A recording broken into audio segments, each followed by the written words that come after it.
Okay. Reema, welcome, and thank you for following on the invitation to do a cross-coaching session with me. Thank you.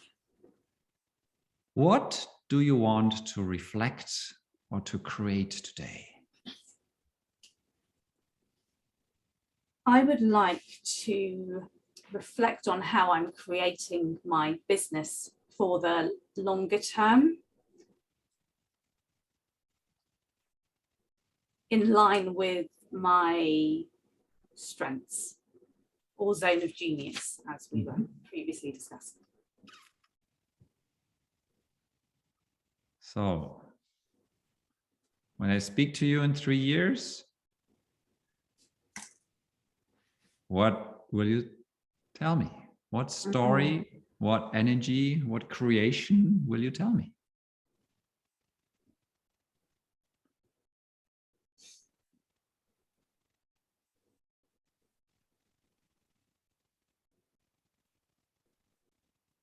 So I'll tell you that I'm running a highly successful coaching business, leadership coaching business. Still haven't quite figured out the words, but like on my website, it's consultancy, coaching, and leadership development. I am working with executives so high-level executives at big tech companies. And I almost select the kind of ones that I work with them. And I'm in a place whereby the business is just growing through word of mouth and referral.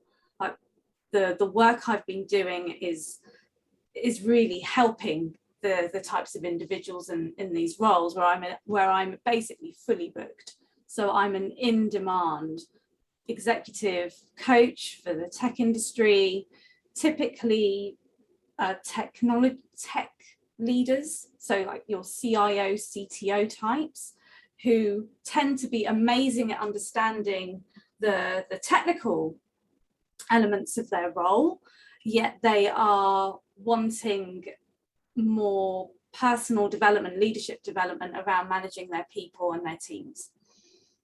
And I'm also, in 3 years' time, working with 1 or 2 incredible technology companies, growing technology companies, where I'm an advisor, a strategic advisor, perhaps with equity in one of those businesses, really working closely with them on a strategic and leadership coaching basis, helping them to basically sell out. Good. Yeah. So what is that magic that you play there? What is your zone of genius when you play there? Are you familiar with the zone of genius concept of Gay Hendricks? Yes. Yeah, okay, then. Yes. So my zone of genius is really understanding these leaders. Energetically, I can understand them. Okay, energetically. Energetically, I understand them, but I also understand what they want to achieve. So I also understand practically in business what it is that they're looking to achieve, and helping them navigate. I'm the person that helps them navigate around the challenges that come up, but keep them on aligned with their goals. Let me sense that. Give me a specific case, example, and anonymous, but in the sense so I can sense the energy that you create around this field. Okay, so my existing one of my existing clients, he is looking at growing so it's an SME. Actually, let me give you the one that I'm really excited about right now. They're not yet a client. They're the guys that I proposed to when we were on PK4. But they've verbally said they're ready in January to kind of kick off another discussion around this seriously. Like, they know my fees, they know my range, they know what I can do. So we're going to do a briefing session in January. And what I'm excited for those guys about is they've got a product-based business. They've closed $500,000 in just the last few months. They've got their first seed funding. So they've got a loan from the bank and they've got a small seed funding as well to really help them take their business to the next level. I've got two individuals in that business. One is the tech guy, one is the commercial guy. They are the co-founders of that company. They have got a really cool niche. And they are, I mean, there's no doubt that they've got the product is sound. They've got 11, 12 clients already. And they're excited. I mean, I love the fact that they are excited. They've got like a clear vision. They've got, you know, they're committed to what they're doing. Yet they're unsure. They also lack confidence. They don't know how to manage people. They're struggling with how to hire the right people in the right seats.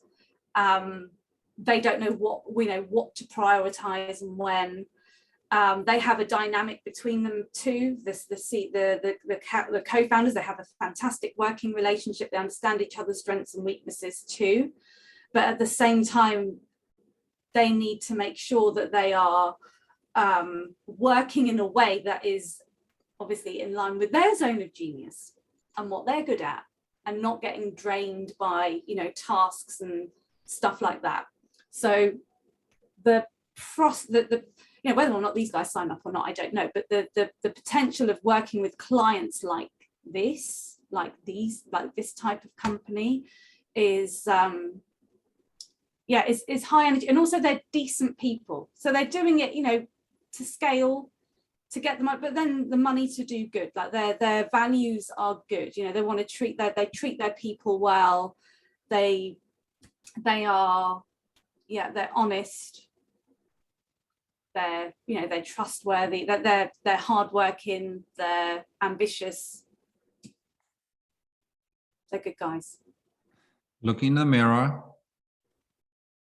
I would almost guess or assume or say that these criteria tick off with you at a 10 over 10 scale, correct? Yeah. So you are that mirror of that your own company, the way you would run a company, maybe not from a content, but from the energy around running a company with values. Absolutely, yeah. Yeah, high level, not something me too, but high level technical sound. And so it really reflects exactly how you are, or how you have been in the past, correct? Yeah. So let's draw on this one. What makes this a learning experience for you? Where do you zone of competence? Yeah, you are in your zone of competence with them.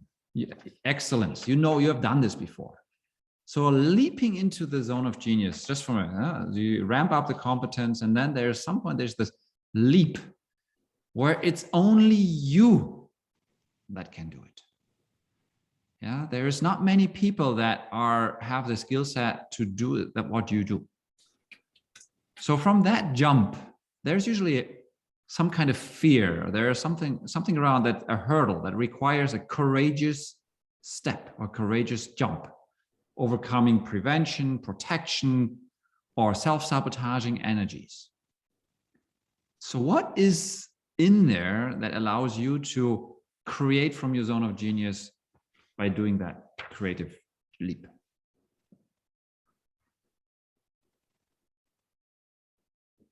I need you to ask me that question again. I understand what you're saying, so I'm just trying to kind of get my head around things. So what's the question? Where after I've done like the bit that I'm competent at doing, how do I deliver something, or how do I create something with that client that is in my zone of genius? Exactly. Yeah, how do I do that? So how do I go deeper, really, really kind of deep with them, which is where my zone of genius. What do you draw out that is typical for you, which is 100% Reema?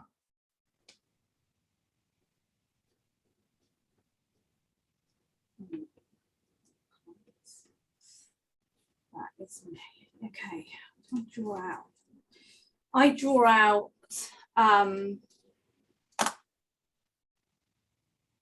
really like what their soul actually wants.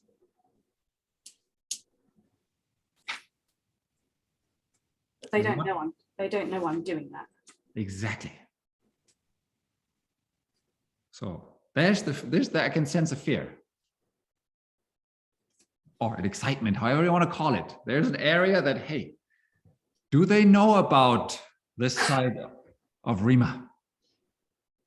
Your daily 1-hour meditations, being fully heart-centered.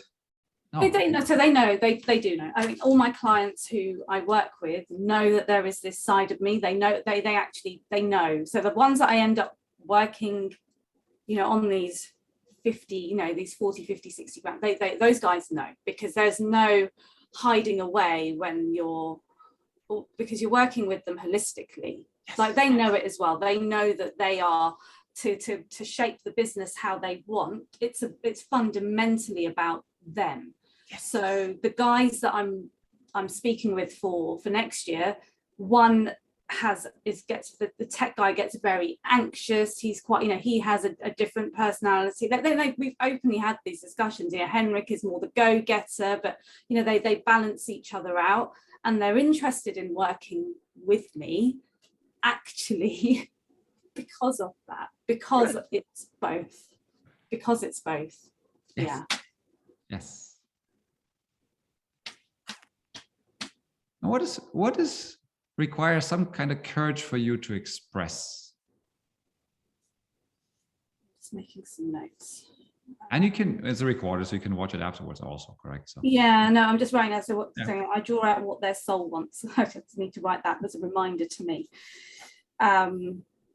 Sorry, your next question, Martin. Well, as you wrote it, what is your soul wanting?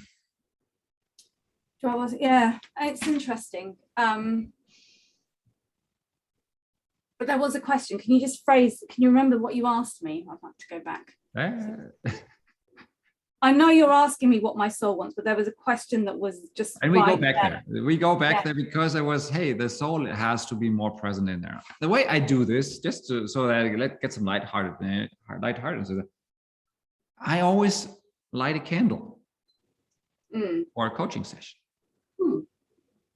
I like that. For me, it's just a reminder. It's, hey, by lighting the candle, I acknowledge myself. Hey, there's a higher level. There's a soul purpose level, or there's a spiritual level in there. And sometimes I forget. The other day I forgot in the middle of, oh, sorry, let me just light my candle. I forgot to light the candle. And the client was really amazed and astonished.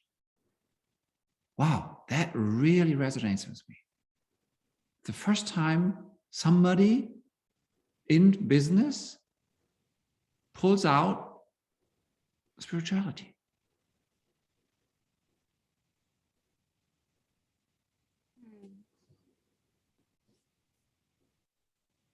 Yeah. It's interesting because obviously people have different beliefs. So I've coached an old manager of mine. She would probably say she doesn't believe in God, yet she is.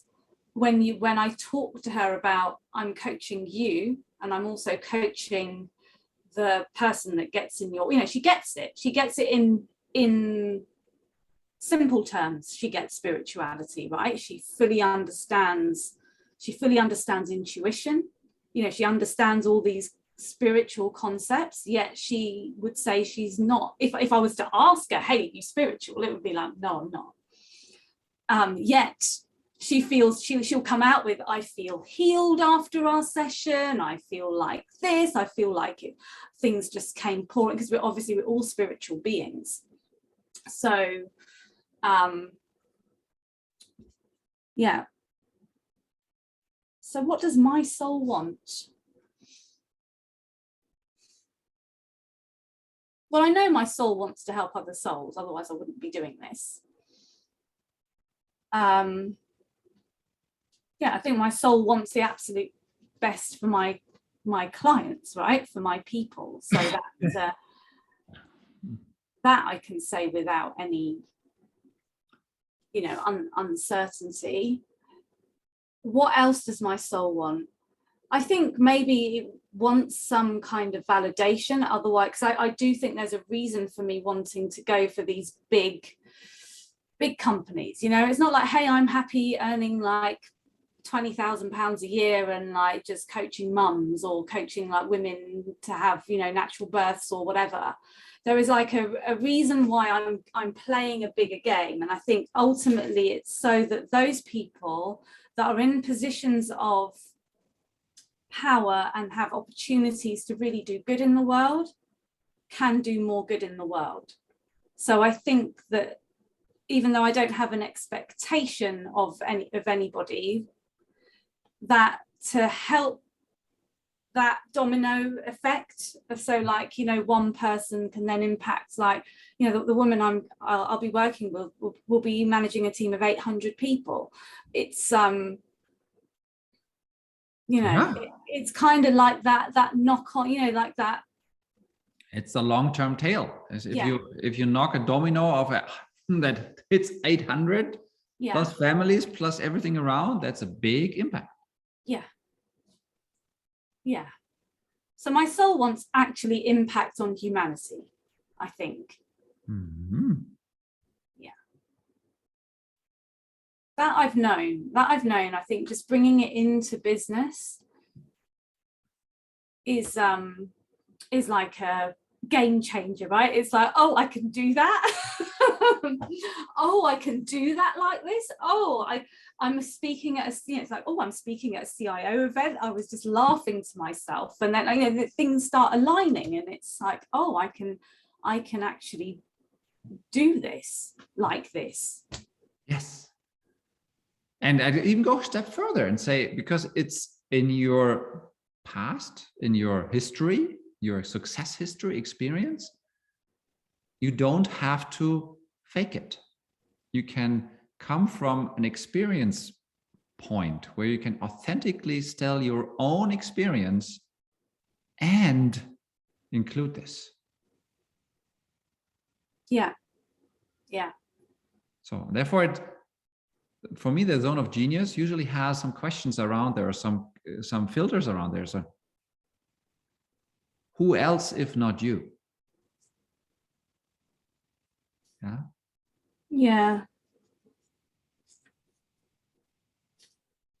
Yeah, I mean, I've been asking myself this a lot. You are perfectly equipped, prepared to make that. And there's probably something that's protecting you or preventing you or holding you in the safe space. So I think what worries me is actually scaling the business. So it's when I get into territory now of like, okay, you know what, I've proven to myself I can coach. I've proven to myself that these big people at these big companies will actually want to work with me, right? I've proven that these businesses, so I'm like, okay, fine. I've kind of got all those insecurities kind of that were there for this past year. Like, I'm like, okay, I'm doing all this stuff now. And then I'm like, okay, but hang on a minute, I could make this thing bigger. And then then the voice comes of like, oh, if you do it, Reema, it's not really much to do. It is obviously to do with me, but it's not to do with me in the sense of, can I do it? Like, I 1000% know that I can do it. The question is, how do I want to, and how do I want to play?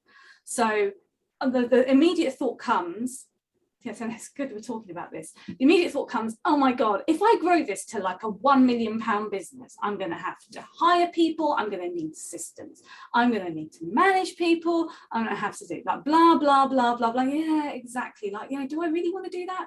It's like, but hey, isn't it quite cool that I could probably create 300 grand and it would just be actually really pretty easy. So I'm still associating not making $1 million with it being really a pain in the absolute backside to do when it comes to people management. Yeah. So what's the insight there? Got to figure out how to make it easy. Yeah. And of 2024, the story you tell me is, and it is fun and easy. So the thing is, but that's it. by 2024, fun and easy for X amount, right? Fun and easy for $1 million, 300, 350, whatever. But like 3 years time, I don't know. I'm kind of thinking 3 years time, 1 million, 3 years time is a bit of a kind of crazy goal, because I've got no idea how. I think I need to do the work, which I. Hey, well, let's slow down. You're getting into much to headspace. If it's fun and easy, how does it feel fun and easy? How do I know when I meet you in 3 years that you live a fun and easy business? Because I'm working with fun and easy people. Like I'm like not easy people. I'm working with people that light me up. Yeah. But now it's lighting up. It's not easy. It's lighting up. Okay. Yeah, exactly. Lighting up. So for example, this startup that I may be working with for, I don't know, 50, 60 grand a year, in 3 years time, I may be working with someone like that for 200 grand a year. You know, like, then suddenly the million becomes a bit easier, doesn't it? It's a million is for you. A million is a question of time and exclusion.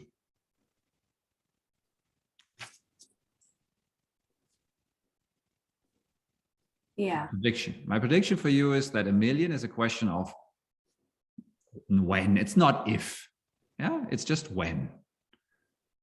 And it's related around, what do I exclude that drags me down? I have for myself, I have a sticker. No, it's somewhere on the other wall. Every time I need discipline, it's an indicator that I didn't say no.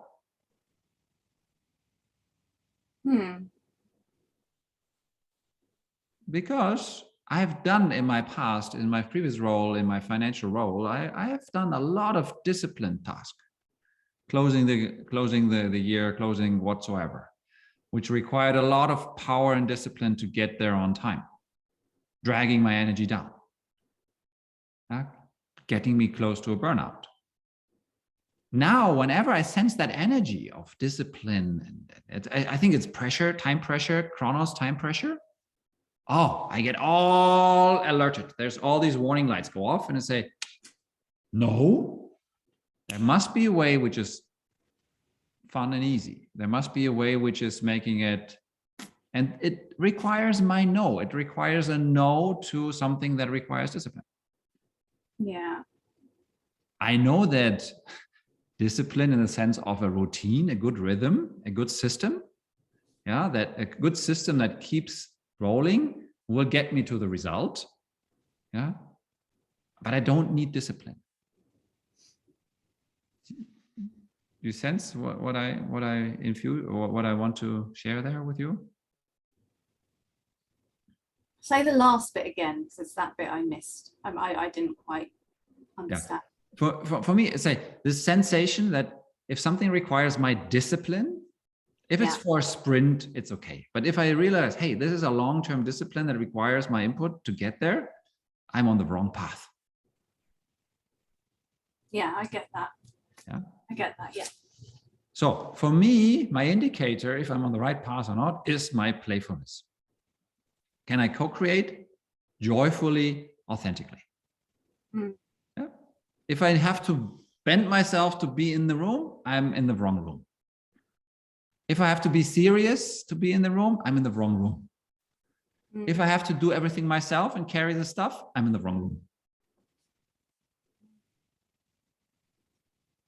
Yeah. So how does it translate for you? So what does it resonate for you? Where's that counter, your zone of genius indicators for you? It's interesting because I feel like I'm constantly pushing out my comfort zone. So, but I'm also doing it because I want to deliver I want to do my best and show up as my best for my clients. So there are times when something might feel hard, however, but that's when I'm putting stuff together, particularly on any kind of consultancy, not all the time, sometimes, because I have to, when I work with the businesses I work with, I have to make sure, even though I don't have to understand the ins and outs of their business, don't get me wrong, but I need to understand enough, right? I need to understand enough. So there is always an element of some learning that, you know, we do with our clients. And I think it's the voice in my head that catches me off guard. So actually I'm fine doing it, but it's the voice in my head that goes, oh, but what if Reema, like, this is just totally off, and it's fine. I've got better with it the more I've coached, right? Because you just say something different and it's fine. It's like, okay, well, look, that's not working. That's what, and my clients get that. I'm like, okay, you know what? Let's scrap that. Like, forget it. And they're used to me doing that. I'm like, actually, let's just scrap that idea. I'll say something and I'll be like, shit, shouldn't have said that. I'm like, oh, let's just scrap that for the minute. Maybe this will work better. So it's good knowing that I can change. Slow down. There's a valuable point in there. What is the valuable shift? That I'm shifting to do what works for them. Yeah, and even if it doesn't work, that path, yeah, it's not the wrong path. It's just your courageousness to explore something, and hey, maybe that doesn't resonate, but it triggers something. If without that little no that you created there, it wouldn't allow for the stepping up. Yeah, that's true. Yeah. If you were the consultant, you would continue this path. This is the method to use. And the energy would, in my case, the energy drops. Correct. And then I call for a coffee break. Hey, I think we're on the wrong path. Yeah. Can we have a short break and enjoy and revitalize and regroup and take a different one? Yeah. Yeah. May I share something? I'm giving on Friday. I'm giving a workshop, and that might be something which I'd like to share with you and infuse some creativity in there. Absolutely. I'm just turning my heat. My heater needs to get turned down. So I've got some time. One sec. It's a good sign that you're warming up. The heater's on. The sun is shining here, so nice. Well, we have more UK weather here. It's all foggy and rainy. Good for you. So I know I share with you. I like to play with the archetype energies, and for me, there's these typical archetype energies. I use 4 of them. There are many, but I use 4 of them, and one is the little harlequin here. In German, it's called the Kasperle.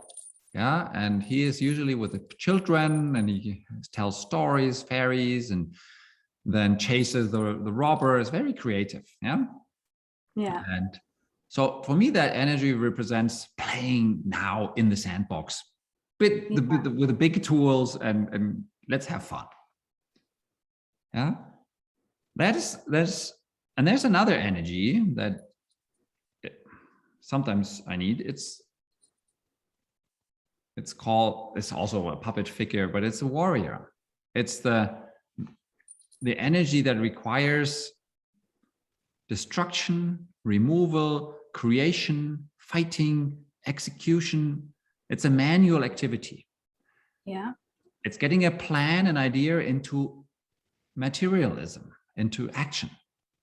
Yeah. It requires the sword. It requires boundaries. It requires cleaning the space to create something new.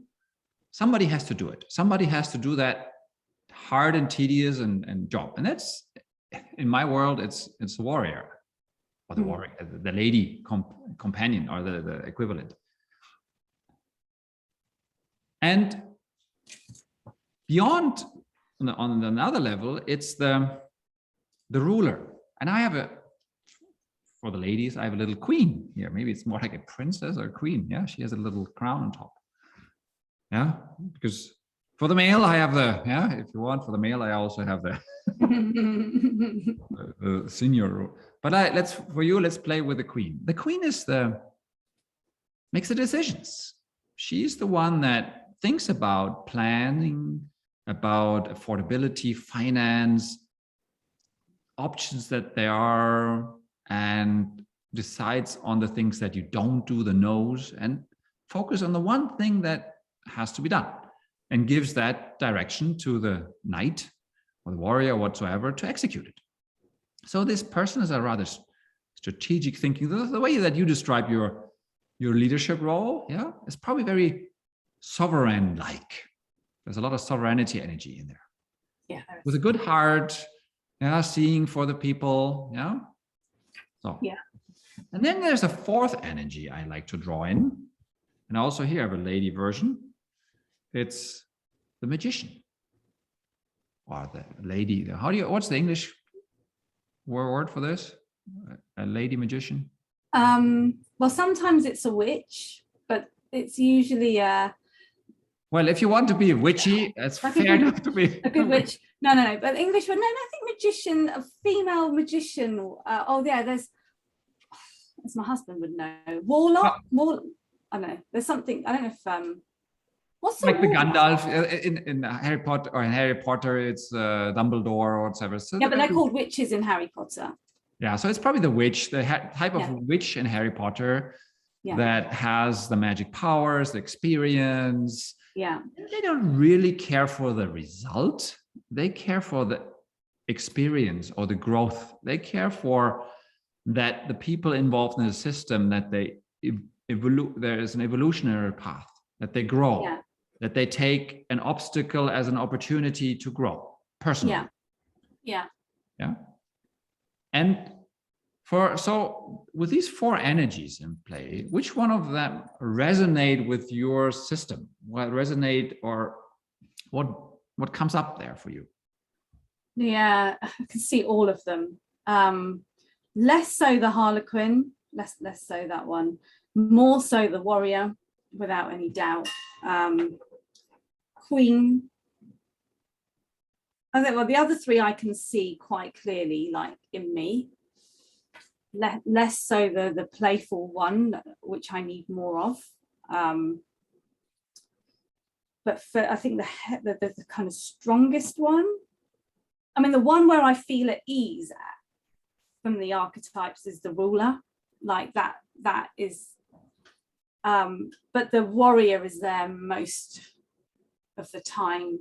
I think when things are hard, like the ruler is there, I think when it feels easy. The ruler and magician kind of, I think, are there when magician I think is always there too. It's really hard. And let me take the stress off. My observation is the most creative results occur if you put them all four on stage. Yeah, absolutely. Yeah. And sometimes you need the icebreaker. You need maybe the harlequin to make a joke. Take lightheartedness. Or sometimes you just want to put the magician in the back, so everything has an evolutionary, let's come down here. It will turn out to the best of all intentions. Maybe it takes a while longer than the warrior wants or the queen expects. Yeah. Maybe it's the wisdom that needs to be done, and let's have some fun. Yeah, they are all there actually. I mean, there's constant jokes with my client as well. Like it's fun. It is funny. Yeah.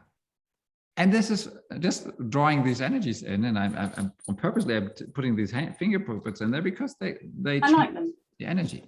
Yeah. So if you look at your 2024, what have you mastered? Well, I've mastered helping to draw out what the souls of these big exec folk and company owners really want to create in their world. I'm actually less concerned about if they're making 10 million, 20, I don't care. But what I care about is what they do with themselves to have that impact, what they do for the people that they come across in their, in their person. I like that whole, just that whole, I guess like the whole dimension of their world, that I'm making a difference to their world so that they can, again, I have no expectation that they'll do good in the world or whatever, but just so that it's your filter. You're filtering for people that have the potential to do that. Yeah.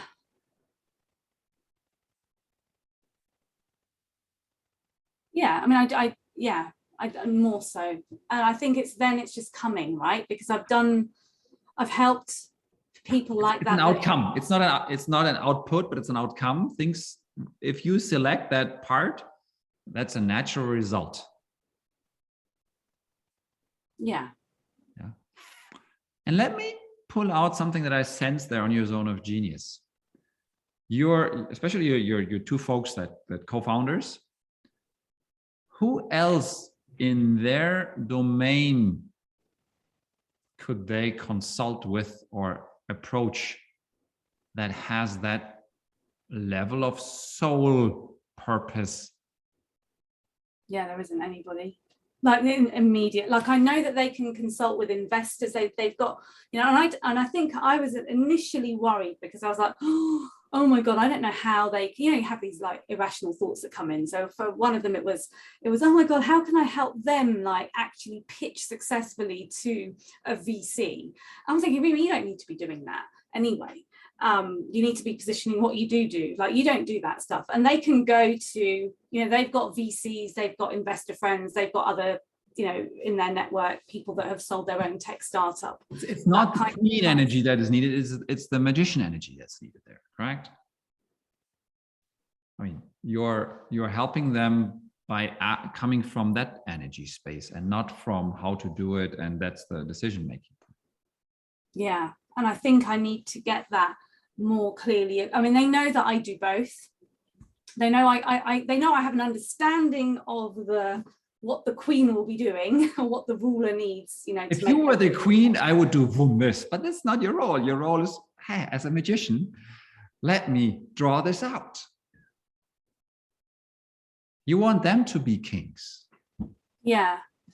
Yeah. And they want their Merlin. They want their, as King Arthur had the wisdom Merlin around. Yeah. Yeah. In some way, you are their. Who else can they go to? Who else can they talk to? On that dimension. There isn't anybody. Yeah. This is the zone of genius. Is there's very, very few others with that particular setting of experience and skills that can play at that level, can hold the energy, have the technical savviness, and be a full soul, full-hearted, soul-driven. Yeah, that really resonates. That really resonates, and I just don't. I've not really clearly seen that. I mean, obviously they tell me that. They're like, yeah, you know, by working with you, we'd get this and this would happen and this could happen. But I haven't seen it in this. The archetypes have been useful because I've not seen it as that clearly, the distinctions as clearly as those roles, which I like. Yeah. And sometimes it's really what I love in Rich Litvin's work is that he takes something which seems like this and, this is part, this is the sovereign part, hey, and this is the magician part. Yeah? Sometimes it's really useful to take the puzzle and put it into its pieces rather than putting the pieces into a puzzle, go the other way around. Yeah, it's really interesting because when I first started working with the client that's renewing with me, I approached it from I'm a consultant, quick, let me create something and I'll coach him. He just said, you can do whatever you want with us, right? So I was still learning coaching and I'm always continuously learning coaching, but yeah, it went in very much from that ruler perspective of not so much not so much me, but what I could help them with. I really don't feel like I went in going I'm coming to do anything. Like I went with the pure intention of serving and helping them, but really I've been the magician, and that's my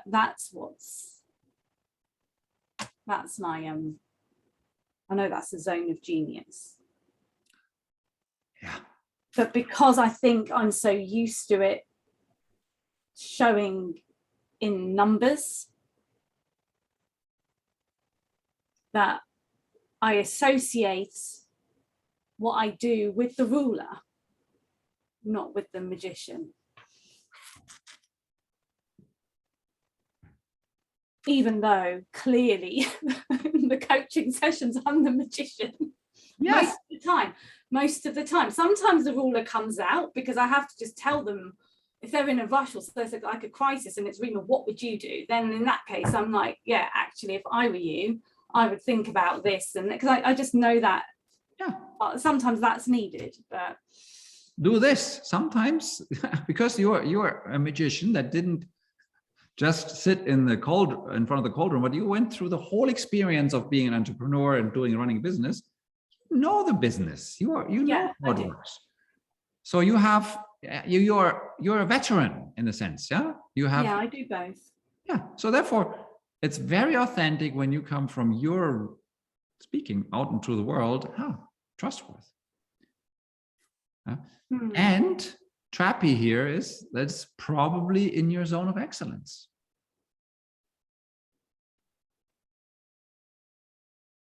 What, doing both of them? No, your queen is probably more in the zone of excellence than in the zone of genius. Why the Merlin, the magician, that's probably your zone of genius. Especially if you draw also in this, you ask the question, hey, what would your soul want to do? Who else would ask such a question?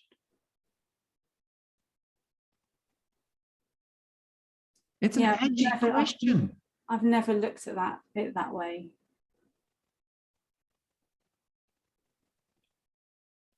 Can you say?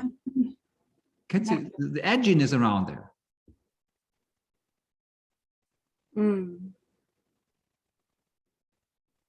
Yeah, I like that. Who else would ask that question? And obviously I've read The Zone of Genius and obviously I've done all that stuff. But yeah, it's great when it comes down to me.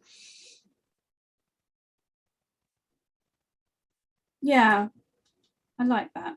I like the magician because it reminds me of like the Himalayan masters, you know, like the spiritual and the other spiritual masters. I like that analogy with the archetypes. So what do we wrap it for today? What is for you? What is this insight, the shift that is worthwhile to be drawn out again?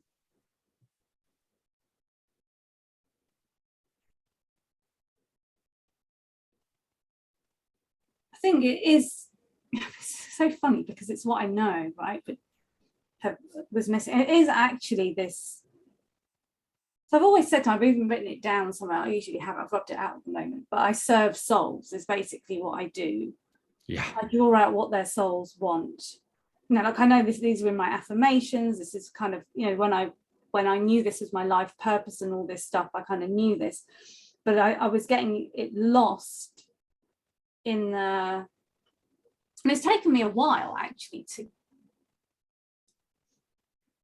to understand myself and what I bring to clients as well. And I think, you know, when you think you're kind of there, but what's helped me the most is just actually my pure zone of genius. It's just made me realize that my pure zone of genius is the magician.